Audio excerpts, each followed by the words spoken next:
case Steiger 580. The remote valve pilot head replacement. Use some air and clean it.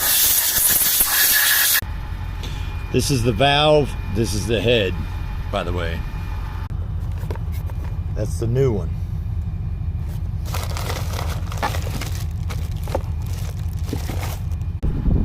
Disconnect the harness.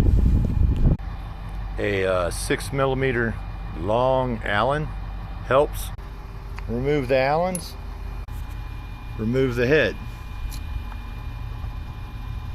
Oh yeah, nice and careful. And clean it.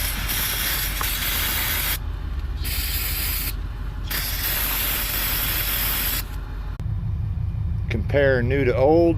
Make sure your O-rings are good. Now when you go to install, that spring's going to push it back up, so have one of the bolts ready.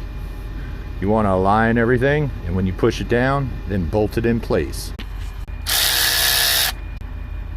Reconnect. Well, got to take that off.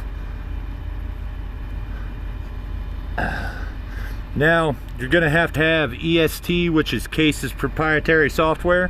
You're going to need to recalibrate that pilot head so it knows how to communicate with the pan.